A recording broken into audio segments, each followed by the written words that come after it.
All right, looks like we're live. Awesome. Just this video camera. Let me know if you can hear me. Let me know where you're tuning in from. Let's see how this goes. I just got back from the gym, feeling inspired to answer some questions based on how they come in. You know, one topic that I thought would be important to talk about to kick things off while people join in here would be the topic, because I know there's been a lot of interest. Right now, you might have seen our Facebook or YouTube or Instagram ads. And right now we're running an ad nationally to look for 2 to 3 artists. We've had a little over 300 people apply. Some of them actually ain't even artists. Some of them are artists. Some of them are artists in the house. Some of them are shop owners. Some of them are well-rounded artists.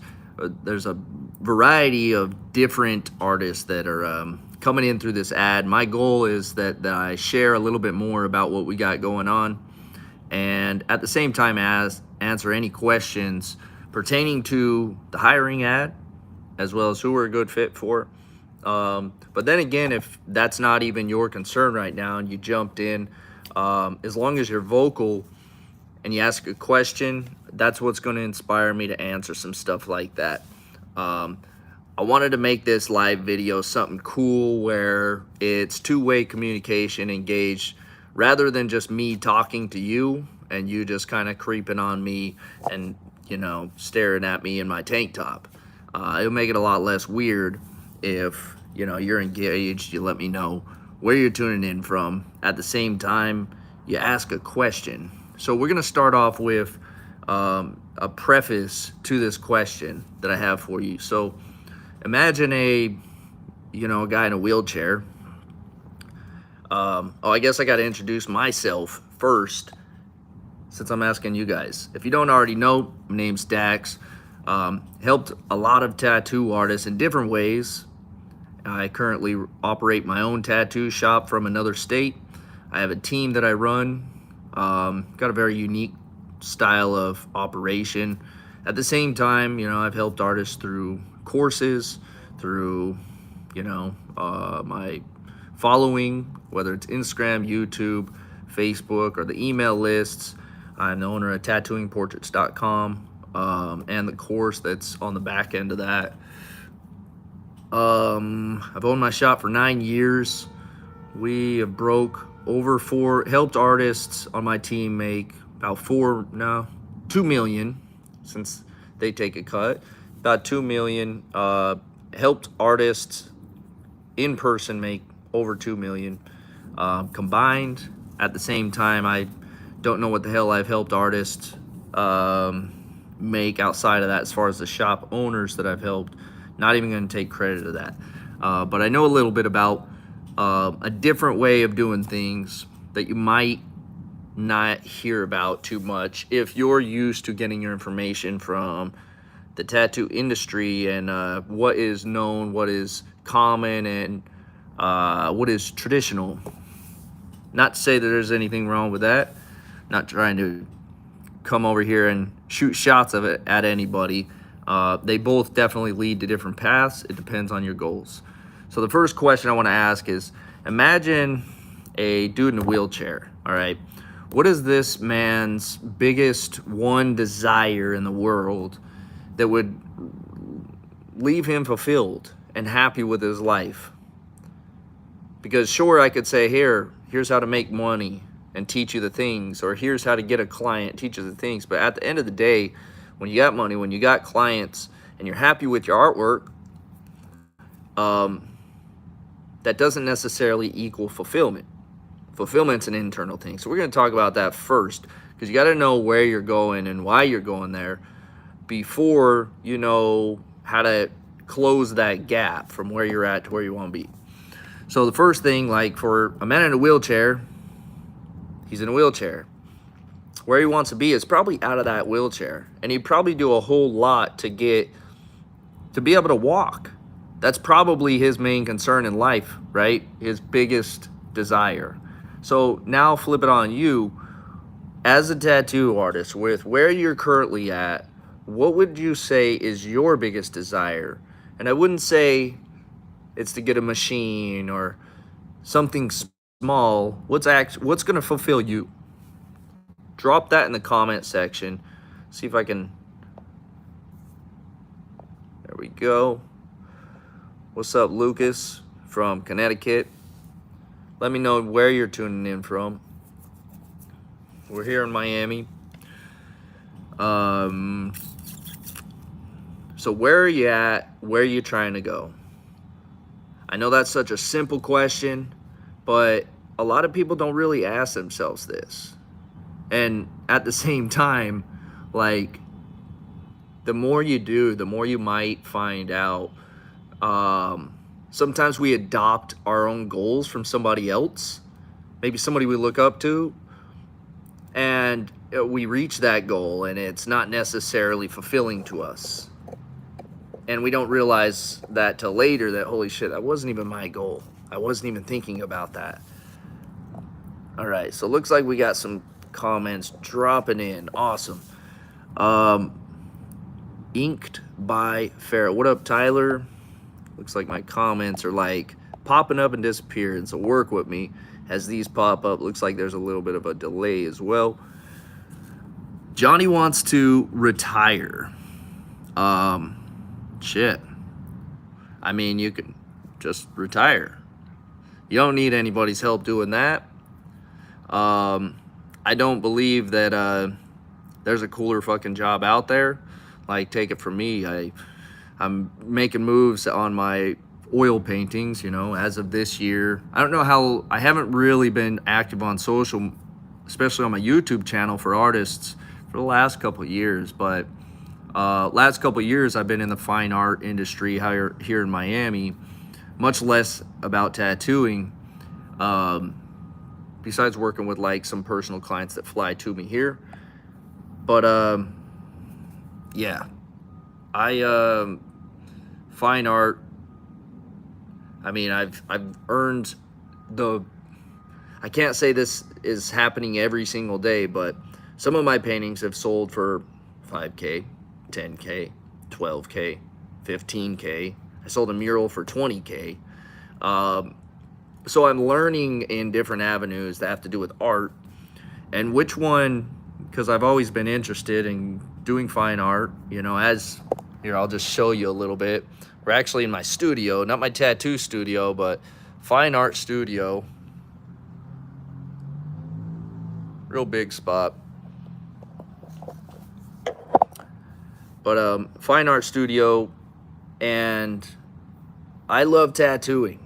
I gotta say, like, I even love it more than painting, even though I've been in this, even though I get paid well for my paintings.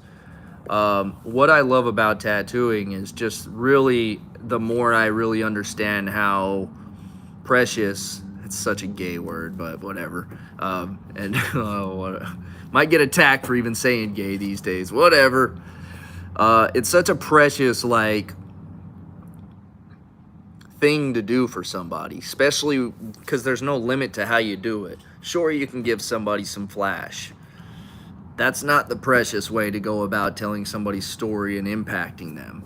Like, but there is no limit if you really hone in on impacting somebody, and often the more you impact somebody, the more the money you make is a direct reflection of that. So I've realized that even though I do paintings, like, it's cool to do art. What's not cool is it just sitting around. What is cool is doing art for somebody that's paying you right then, and it's just there's more of a feeling in the experience, even though it's less about you and a collaboration between you two. Anyway, let's get to these questions. Retire. So I can't teach you how to retire. I wouldn't want to retire. I mean, I'm technically retired. I don't need a tattoo. Maybe a better question. Oh, okay. I just picked up your other answer. Just joking. But maybe a better question is, not to retire, but to get to a point where I don't want to call it wealth, because wealth, when you think of wealth, maybe it's millions or billions, but ultimately, I think a good place to be is where you don't have to tattoo, but you want to tattoo. And so you become a little more selective with who you tattoo and the stuff you tattoo, and working with less clients rather than more, and they pay you more because you're deepening the impact. That's rather than working with everybody and kind of going the mass route. I think that's a good place to be in, where your bills are much less than the money you're making, so that you're not forced to live paycheck after paycheck, right? That'd be a cool thing. And in order to do that, you gotta, in simple, the answer is to leverage your services, work with less clients, more impactful services towards these clients, and be able to position your services to attract these clients, and speaking a different language to these clients. Johnny says, the hardest thing I find is balance. There's never enough time to draw and tattoo when you have kids and other responsibilities. That can be definitely true depending on how you do it. If you're working with everybody, which is, as in, let me grab my charger real quick. That obviously is true in the way you're doing things, because that's the result you're getting, but that's not the result everybody is getting. You know, like, I would say, because there's one route is to work with many clients per day, but which one's going to be willing to pay you more and you're going to be able to give more to, if you work with 4 people per day or 1? Just answer that question. I mean, obviously it's the one person, right? And so that just proves that leveraging your services in some kind of way where you're working with less people, but you're doing more for them. And it's not just a bigger tattoo, it's a more impactful tattoo. It's a better experience, more focused, more hands-on with them, maybe even customized in some kind of way and really unique compared to what they could get down the street. Those kind of things, like, in order to get more time, you know, we're just starting from the bare bottom of this. In order to get more time, we got to get paid more per time. And the best way to do that is going to be either making more for the hours that we work, if we charge hourly, but the even better way, although this might, like, an even better way is to completely remove the time equation out of why we get paid well. And that's very possible too, you know, because there's certain things. Now, in order to think this way, it's going to require you to think outside of the box. And the box is, in tattoo traditions, how they do things.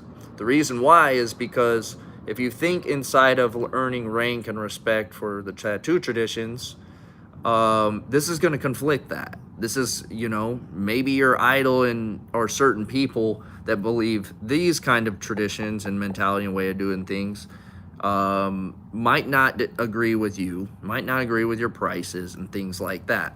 However, they're also not the people putting money in your pocket. It's your clients. Your clients are the ones that actually matter with what your prices are. And I don't know about you, like, I could break down actually I did this with my team recently, but broke down the difference, because I've been coming up with this philosophy after meeting so many different artists. I found that there's 2 kind of North Stars that you can go for. And oftentimes artists want to go for both of them, but I'm not so sure that it's possible. I think it leads to confusion. So one of those North Stars is industry respect, right? Earning your peers' respect, earning your idol's respect, meeting your idol, earning awards, expos, all that stuff. Now, I don't know an artist that doesn't want that. At the same time, if they do that, then what? Like, that's something to ask yourself, is after you do that, then what? What's next? There's always something next. And what I found is doing that kind of stuff isn't so much fulfilling to me. I don't really even care about that. What is fulfilling to me is a different path. It's a North Star of client fulfillment, being client centric, which means everything that I do if I tattoo is revolved around helping this client.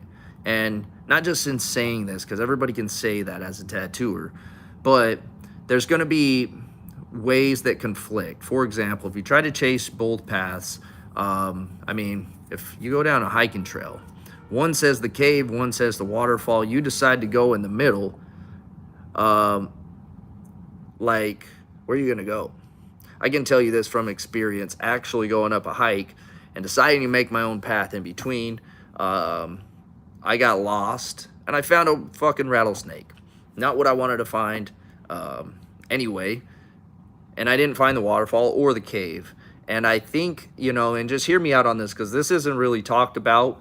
And I'm down for a conversation of if you disagree with this, or if you challenge me to think a different way, definitely open to other viewpoints on this. But it's something I've talked to so many people about, and it's something that, is starting to, I'm starting to ponder with, okay, I think this is the way it is.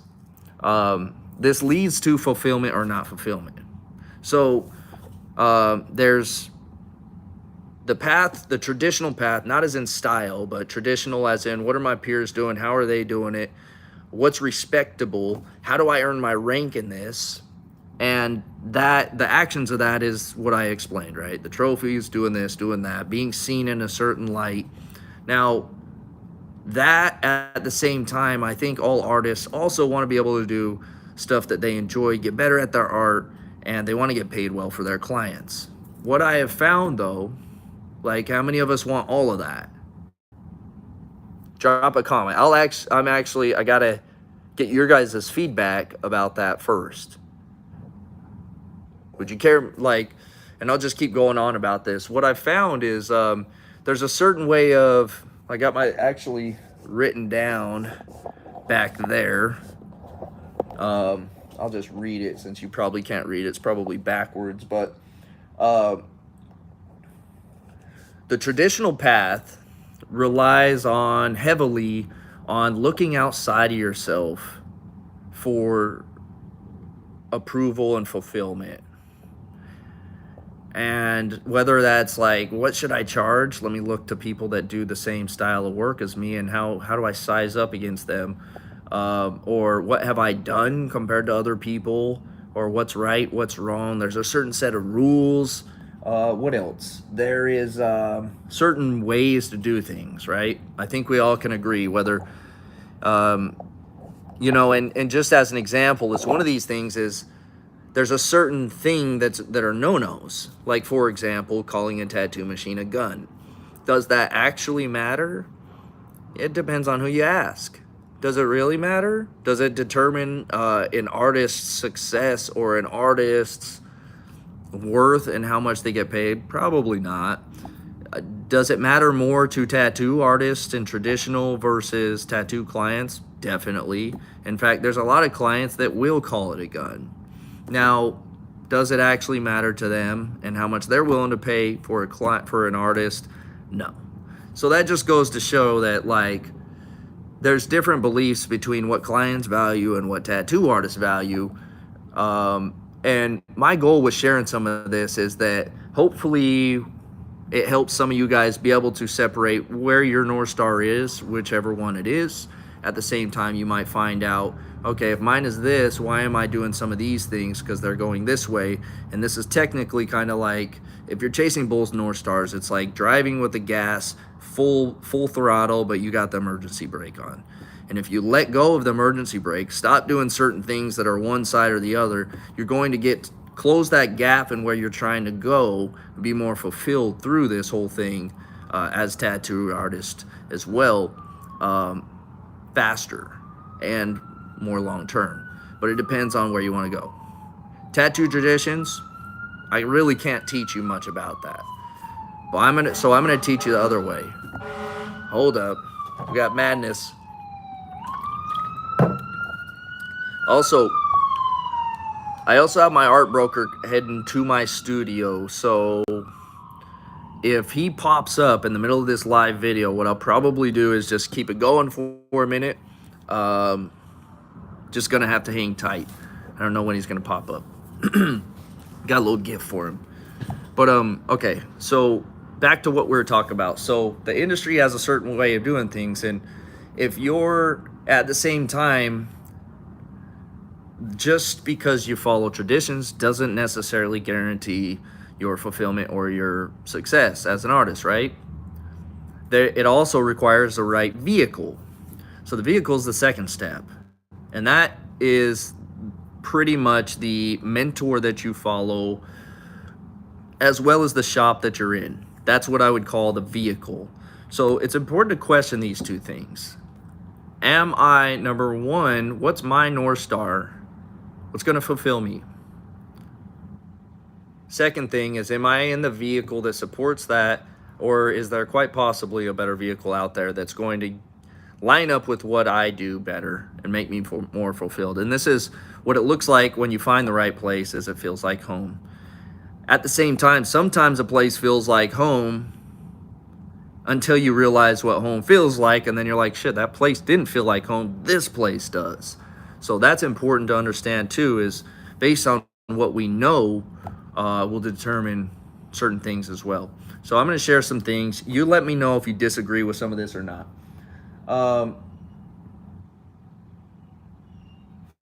First, with the whole like industry way of doing things, if I like, here's my story in short. I tried to fit in, I tried to earn rank, I tried to do all the things. What I found is it almost felt more like crabs in a bucket mentality rather than support. I don't know if you guys can relate.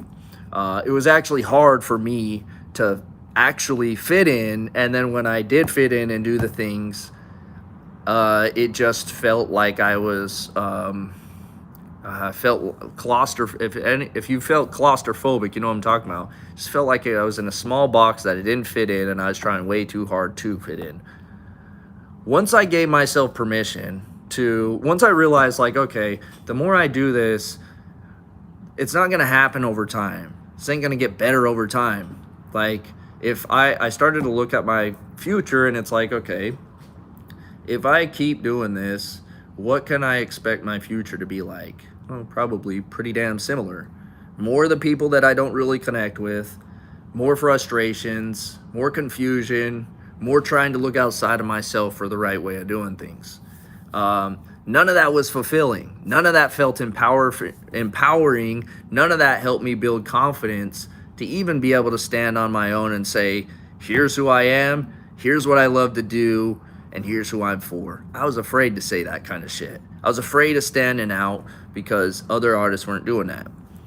Once I finally just said, fuck it, that's where a whole lot of things changed, because I realized, holy shit, if I want different results, and I want to charge different, and I want different clients, and I want to be able to tattoo different things, and I want to be valued for my services, well, then I got to stand out in some kind of way. I got to start being different if I want to do things different. How can I expect to do things different if I'm doing things the same? It doesn't line up to that. And I think some artists, we do want to stand out. I know I'm not the only one. Some artists might be afraid to stand out. But often the more you stand out, the more you are able to create your own rules, be able to create, and clients will kind of come to you in a different fashion. It's a different set of rules. So let's talk about that. Let's see some comments. Real quick, I'll answer some of these comments. Let me answer some of these comments in a minute. Keep dropping them if you have them, and I'll do them when I get done with this. I'll keep this video up, but oh shit. There we go. And here's the thing. When you're not afraid to stand out, there is no introvert or extrovert. If anything, you're both. I think all humans are both, and it depends on who you're talking to. But it also depends on how much inner work you've done. Because the more I've put myself in scary situations, the less I really give a fuck about what people think about me. And introverts always think the reason why they don't do certain things because they often don't feel comfortable doing them because of what people are going to think. So, difference, if you're in your place standing out in the right way, it's not like you have to, it's not about introvert or extrovert. You can meet new people and it doesn't feel like you are out of place because you're meeting the right people. They're being attracted the right way. You're speaking Spanish to Spanish people, not to English people, so that they just don't totally connect. Um, I don't know if that was the best parable, but moving forward, let me tell you more about this. So, what I have found is if an artist gets fulfillment through serving clients, through servitude of clients, and that doesn't mean bending over backwards of clients, but if they had a bunch of awesome clients that they just enjoyed working with, they could do it all day. They would never get bored or burn out about that. Those type of artists need a different vehicle than a traditional mentor and a traditional shop. The reason why artists that want to fit into traditions, nothing wrong with that, they would better be served by somebody who does the traditional path. Get in Nico Hurtado's shop, it's likely you're going to be doing things like Nico, right? Get in a client-centric shop where they're more focused on the client, and there's probably less drama, there's more teamwork, there's less people sizing each other up because they're not worried about that, they're worried about their clients. And there's probably more freedom in that situation. There's more fulfillment in that situation. It's a different vehicle. They're both going somewhere. A traditional play, an artist wants to go here, so they get in a traditional car vehicle, they go there, right? Client-centric artist that doesn't worry about that, if they want that, they get in a vehicle, and they go here. Depends on what's fulfilling you. But what I have found is the more I looked outside of myself, it didn't reach fulfillment. The more I started to make my own rules and say, what am I worth? What do I know? And not in an ego way, but like, what have I been through? What kind of work have I put in? Let's get real with myself. And what are clients happily paying? How do I do this part?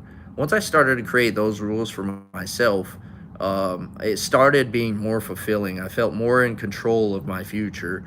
And stopped worrying about what other people were doing and what they were charging.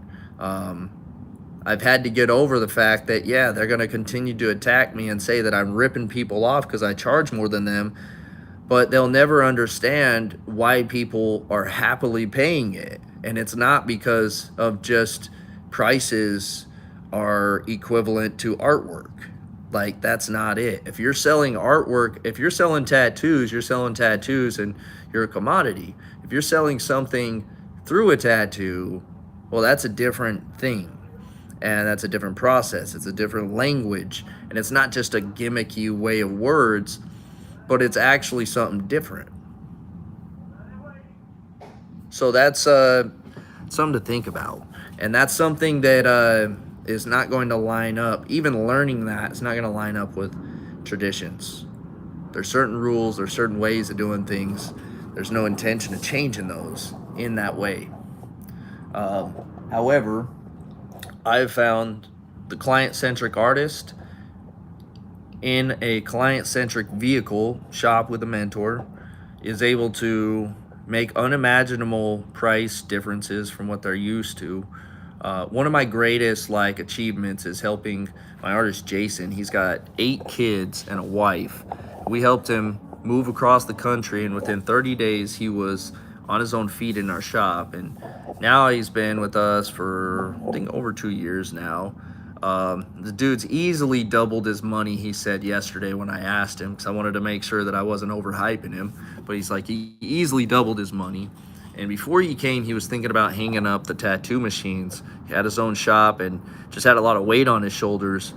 Once he actually got in the right vehicle, because he was in the wrong vehicle, everything changed for him. And it wasn't just like my shop did it all for him, but my shop was the right racetrack, so to speak, for the right type of car that he was driving.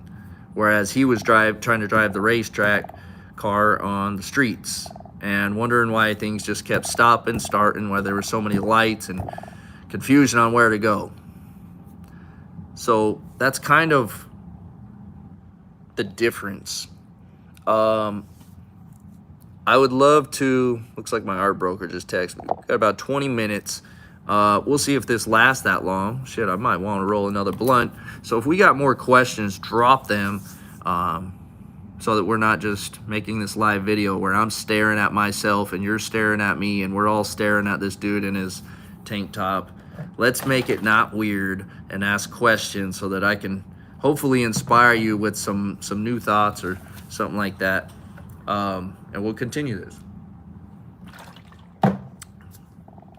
So that's kind of my philosophy. Definitely open to new ways of, or critiques. If you got something, you just heard what I had to say of the difference between the path of a traditional artist and the path of a client-centric artist.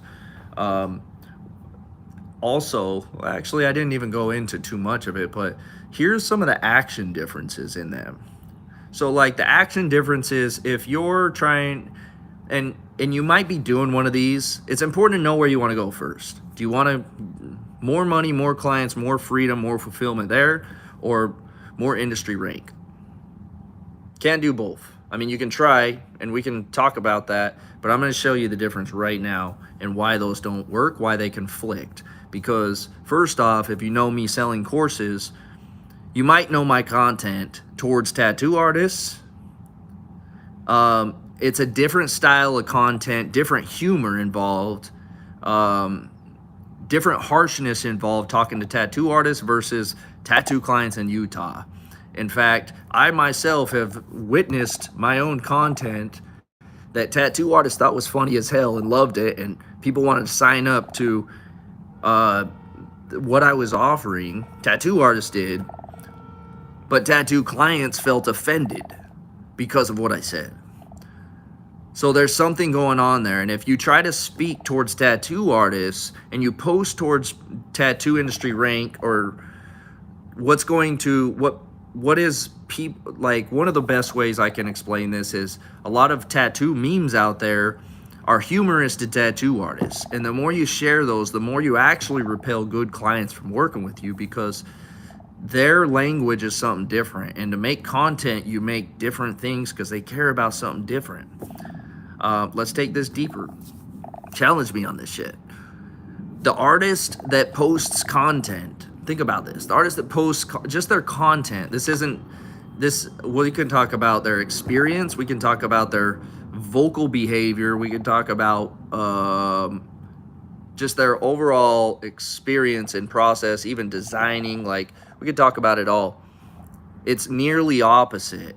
If you want to get paid more per client and work and more fulfilled in client-centric versus industry traditions, it's nearly opposite.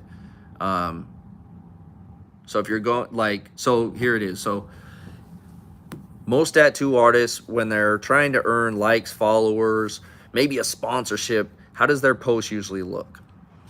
They usually post their artwork, make sure it's perfect, make sure it's filtered, make sure it's fucking hashtagged with all the and tagged all the pro teams that they want to be on, right?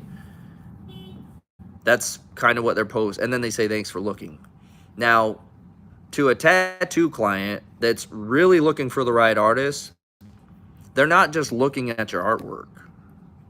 They're looking at, they gotta like you, know you, and trust you. Your artwork might be able to get them to trust you.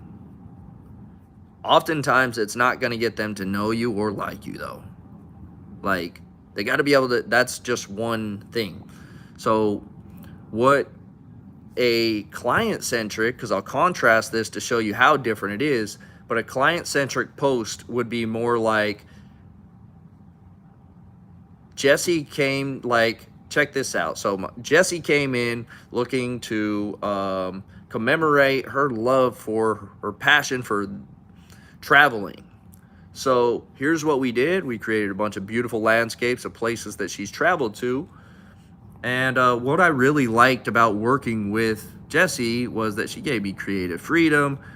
She was open to ideas, but she also knew what these things meant to her, and she wanted to tell her story. And here's what we created. It was awesome, amazing experience. That's not going to go viral. It's not going to get you a sponsorship.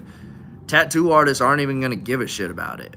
They might like it because the artwork looks good, but they're not even going to read that whole thing. But a top tier client will. In fact, a top tier client will only read that kind of post. They're going to brush over your artwork. First, they're going to see artwork. Does it appeal to their eye? Cool. Now they're going to look at the description. They're going to judge whether they're going to like this person or not. Now, if it's client-centric, it's likely that they're going to trust this artist a lot more than if it just tagged a bunch of tattoo, sponsorships, because they don't know any of that shit. And that stuff doesn't mean anything to them. They're looking to trust somebody to give them a tattoo of what they want. They're not looking to show it off to Intense Ink or to World Famous Ink or to show it to, some kind of Rotary company. Like, that's not what they're there for. Tattoo artists usually don't know what kind of business they're in. They're treating clients like canvases, and if they treated them more like people, and I know everybody says they treat them like people, but on these kind of deep levels, I hope this makes sense. We could go through all kinds of different examples of this and compare and contrast, but there's a huge difference and a huge gap between tattoo artists and where their focus should be, because if you try to chase both paths, you can get both paths 50% at best, right? Just energetically. So if your posts are over here, they're not going to speak to these people. But if they are over here, they're not going to speak to these people. But now let's think about the consultation process. A lot of artists have a hard time in their consultations. They don't know what objections are. They don't know who's a good fit, who's not a good fit. They don't even know how to respectfully decline people or charge higher prices, how to upsell, downsell. They don't know any of this. And they don't think it's important, but it's also why they're not fulfilled usually, because they're not clear in their process and what they want and what they believe that they're worth. So they often don't get it. And then they get frustrated and passive aggressive towards other artists that are doing it differently and are getting what they want. And they're frustrated because they're not getting that too. And this is shit that is up to the individual as a grown-ass motherfucking man. And if you're going to call yourself a professional tattoo artist, you better be, get your internal shit down. Because there's way too many wild motherfuckers that are just loose as fuck and blaming their clients for shit that they haven't even worked on themselves. And they took the client's money in the first place. And there's just internal shit that is important for an individual as a leader to somebody that's paying them to get down. I don't believe a lot of people have really gotten it down. So let's talk about the consultation process. Consultation process of a traditional artist usually revolves around, do they want to do this? Is it going to line up with their portfolio? They're going to put their portfolio in the client's face, and they're going to proceed to tell the client that they can trust them, usually because they've got 10 years of experience, they've won these awards, look at my portfolio, and something like that. They might even brag about their reviews. What they're not going to do is actually show the client that they get them by giving a fuck about what the client wants. By first saying, hey, what's up? My name's Dax. What's your name? Nice to meet you. So this consultation, first off, I want to say, this consultation, my goal with it is to ask you some questions. Then I'll let you ask me some questions. We'll see if we're a good fit, whether you need my expertise or not. And at the end of the day, if we are, I'll be happy to work with you. You're going to love it. At the same time, you're going to know a lot more about what it's going to take to get done from wherever you decide to get it. Started off like that. And then they're going to ask, like, okay, so what are you going for? What's the meaning behind this? They're going to go real deep into caring about what the client wants versus what they want, speaking a different language. So their posts are different, their consultations are different, and even their tattoo process is different. And all in all, the more they get focused and honed in on what the client wants, the more they get to know their clients more and are able to speak better than what their clients can and know what their clients want more than what they want.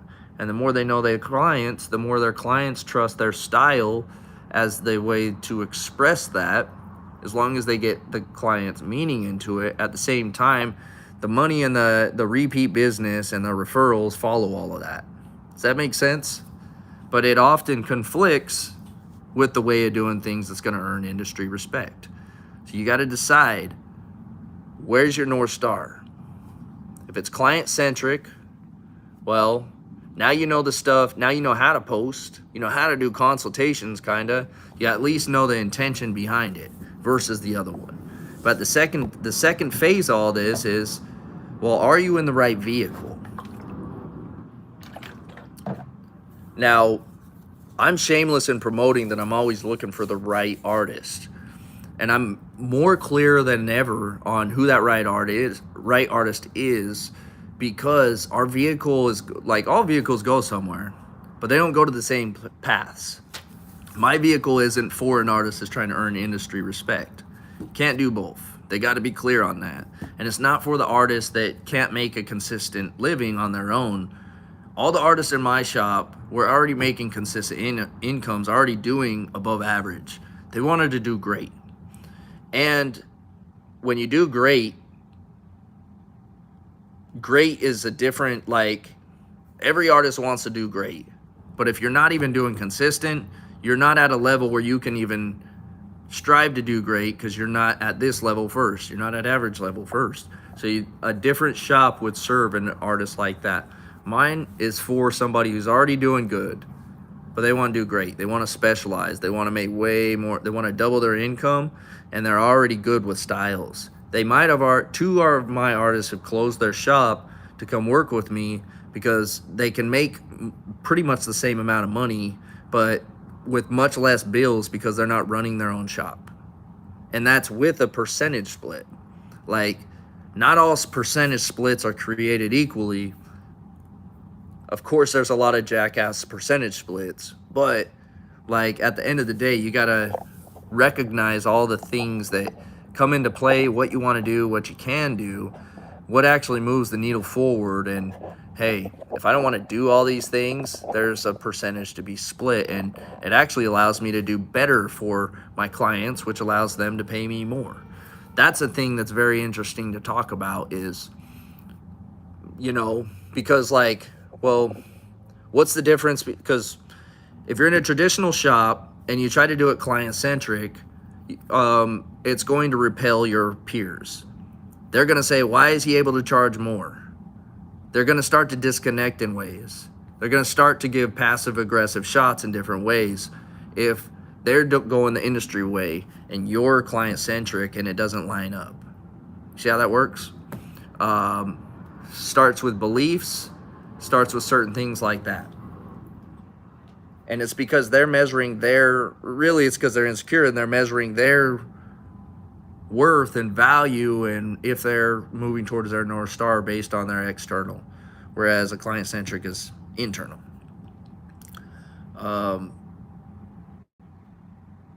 So the client-centric artist should not be in the traditional shop doing the traditional thing. Find that vehicle. Client-centric artist should be in a client-centric shop. Now, client-centric shop, where's my comments? If you guys still have questions, or if you guys have different questions with what I just said, before I move forward, drop those so we can keep going through those. But I'll keep going. So client-centric, at the end of the day, you're going to be able to charge more, have people happily pay it. Top tier clients want it. You're more freedom with styles, designing, and stuff like that. Now, what's stopping you from being client centric and opening your own shop versus splitting a percentage with a shop that's client centric? Let's talk about that, because I could say that there's a good benefit to coming and working in my shop that's client centric, and everything we do is client centric, and your mentor's client centric.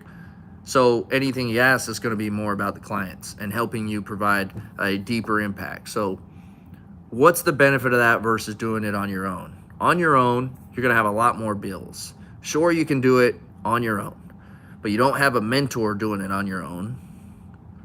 And at the same time, even me as a mentor, I've got a mentor, and it's not a tattoo artist mentor, but I always have a mentor, because if a mentor is not in a learning mode, I don't believe that they have they're teaching from an outdated source. They're teaching from outdated methods and outdated energy of what they used to do, not what they're doing. I would much rather be somebody doing, still walking the walk, and still being able to lead you, while also not just being somebody telling you what to do, but showing you what to do, because I'm doing it. We've got people doing it. It's not just guesswork. It's not just a theory, and it's not outdated material. So why split a percentage versus taking the whole pie? Well, because it's going to be a bigger pie. Not only that, but would you rather be the person that has to make the dough, that has to put all the sauce on, spread it around, throw all the cheese, measure the cheese, throw it in the oven, cut it, fucking put it in the box? Or is there just one thing that you enjoy, which is tattooing and shaking hands with clients, meeting people, and you would just want to do that? Because that's the real thing that an artist is most valuable in, is really connecting with the client and really bringing that client's story to life. In fact, a lot of tattoo artists don't recognize like how much credit they should give themselves, because a lot of painters, believe me, in the fine art industry, they have such weaker muscles with paintings that are for other people. Like they're much greater at deciding on painting what they like to paint, because their whole mentality is, let me paint my style and what I want, and people will buy that. Tattooers is more about the client. So we are storytellers, but a lot of us are selling flash or treating it like our artwork. And the more we're client centric, and oftentimes here it goes deep. Like a lot of times, like there's giving the client what they want, then there's giving the client what they need. And what they need is always not said in what they want, but you have to have the expertise to know and be able to know your client better than they know themselves. I should repeat that, but I'm not going to. But that's a deep one right there. That's a deep statement right there. And when you're client centric, that's going to make sense.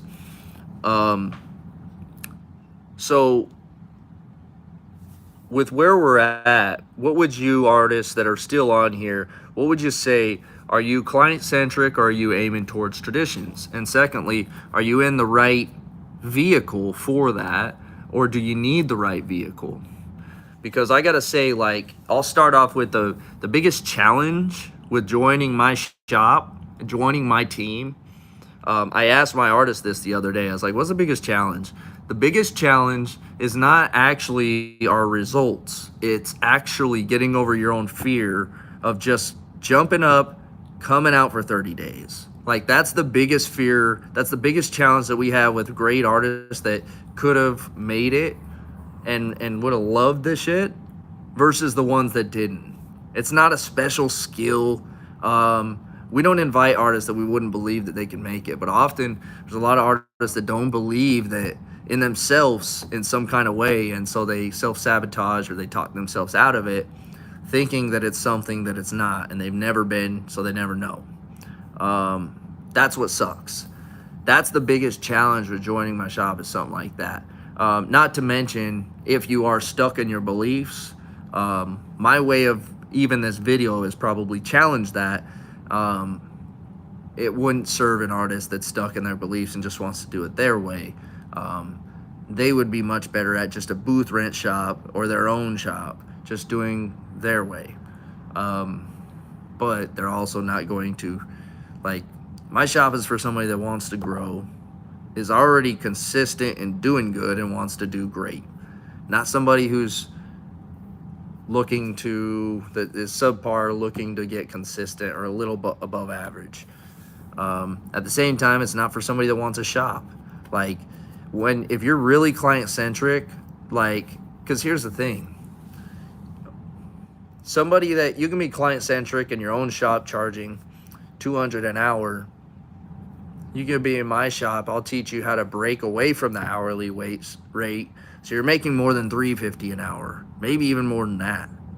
And yeah, you split it 50% of it, but there's also ways to increase your percentage based on how much you bring in, based on how much videos you make with your clients.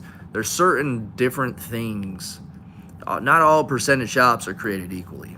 So in ours, ultimately at the end of the day, you got to understand, okay, what are all the ingredients going on in this pizza, and why is what my portion that I'm doing fair? Because, like, in most 50%, I would say it's not fair. It's just you're paying just to pay, just for their shop. In mine, I'd say it's different. It wouldn't be fair if I took somebody's 70% and gave them 30. It would be about as fair as the other 50-50 shops. But ours is different. There's guaranteed bookings. We guarantee, like, that you're going to be on your feet if we invite you out. We got a high success rate of doing it. 19 different artists. Helped them all double their income at least. And not just doing more tattoos, it's actually doing less tattoos while going deeper with these tattoos. So exactly what I'm preaching is exactly what we're teaching. And the best way to teach you is in person. But that's going to be the thing. The biggest challenge is being able to see that mentorship, that being in that vehicle, and the results of a new ceiling and playing by different rules and the unimaginable. And is that worth breaking that percentage? I've got an artist that had his own shop. He's making just the same amount of money, but had a lot more bills. Now he has way more profits. Not to mention, he's able to make his own schedule. Not to mention, we run ads for him. Not to mention, we qualify his clients for him, so he doesn't have to deal with the tire kickers. And what that results in is him making the same amount, but at the same time, there's no requirements of how many hours he's got to be at the shop, and at the same time, he has more than enough time, more than just 2 days off to spend with his family or whatever. Our shop's appointment only. It's not walk-in, so there's no expectation to sit around and have to be there when you're not tattooing. And you tattooing is up to your booking skills and up to your tattoo schedule that you create yourself. I mean, we run the ads for you. We'll put people in front of you. It's up to you to book them or listen to us so we can teach you how to book them. But that's kind of how it works. Anyway, let's get to these questions. I got my art broker popping up soon. The hardest thing I find is balance. There's never enough time to draw. I used to care when I started apprenticeship, but as I got my hours under my belt, I just wanted to get better for my own sake. Recognition comes as you focus on yourself. And that's the thing, man, is if you're looking for recognition, I would question why you're looking for recognition. Because often you're going to find that recognition is very empty. Like for example, the kid that just worked so damn hard so that he got his father's recognition, whether his father gives him that or not, like, often becomes disappointed in the fact that he even went for that recognition rather than just finding something else to aim for on fulfillment. But if recognition is what you're looking for, it sounds more like a traditional belief. I would question it to see if it's yours or if it's something that you just kind of adopted along the path. I'm not worried about trophies so much. I'm an introvert, just making people happy and earning enough to live comfortably. Johnny, sounds like you're client-centric. And here's the thing, guys. Whether you're one or the other, like, with what I shared, it's important just to question, like, because almost everybody is doing a little bit of both things. The goal isn't just to decide and label yourself one or the other. I mean, if you find out which one you are just through this, that's great. But the goal is even like it's to look at, okay, what am I doing that supports this path, but I'm trying to go this path. And okay, I should stop doing that, start doing this. Just doing a couple of those shifts can be a big deal.